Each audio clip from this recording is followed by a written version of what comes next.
Doutzen Kroes is a model and activist whose work in particular with elephants has earned her an important voice in global conservation. At the recent One Young World Summit in London, she was asked to introduce the renowned primatologist Jane Goodall, a person she says inspired her passion for animals and the planet from a very early age. Ahead of COP25, I'm James Chow, and this is our interview for the China Current. Doutzen, you are known for helping shape the fashion industry. You are known also for philanthropy, but I want to start with your name, Doutzen. What does it mean and what does it carry for you? It's my grandmother's name, and I found out last year that it means peacemaker. So that's actually a really nice meaning, I think, to a name. Especially in the world today, you're someone who travels extensively for your work, and you work as such in many different communities. What do you make of the world today as you see it? I think we could be a lot more friendlier to each other and welcoming. I feel like we're losing a lot of empathy towards each other and towards the natural life, and this is something that bothers me because I have 2 children and I want to leave a beautiful world for them behind. And it's just very inspiring to be here at the One Young World Summit to see so many inspiring young leaders that feel the same way.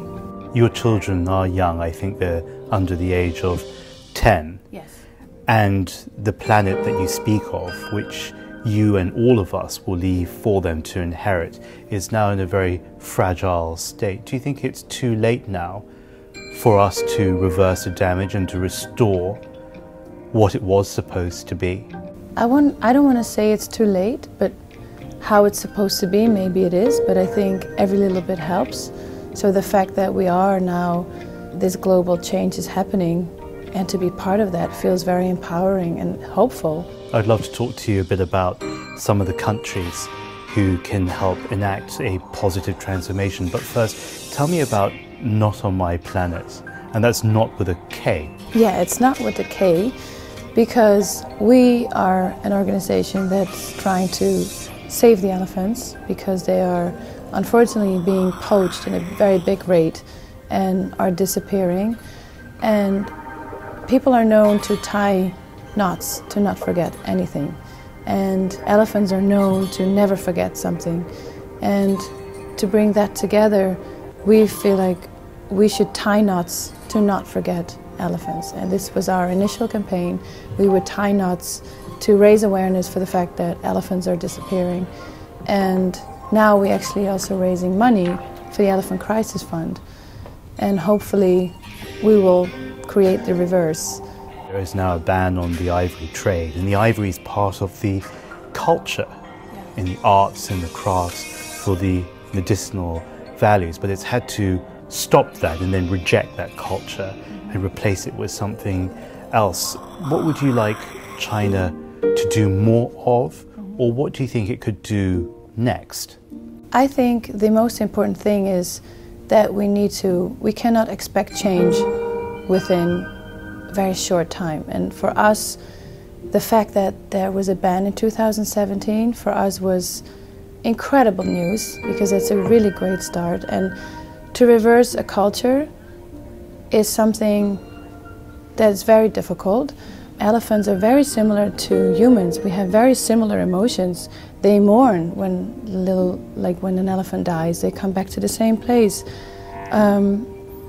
So to show them the incredible animal an elephant is, and that we cannot live without animals. We cannot live, because we thrive on nature, human beings, and elephants are the architects of the African landscape.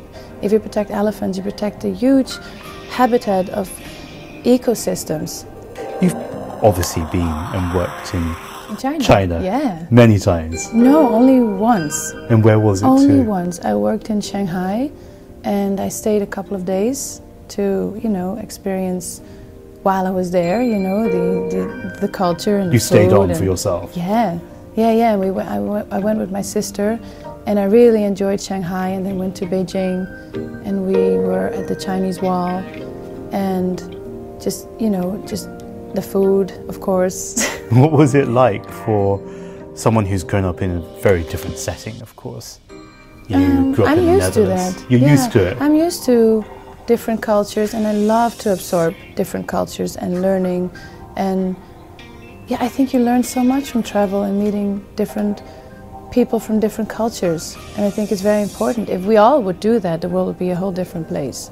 If we would all travel or at least if we would all meet different cultures and be open to each other's cultures and open-minded, I think the world would be a different place.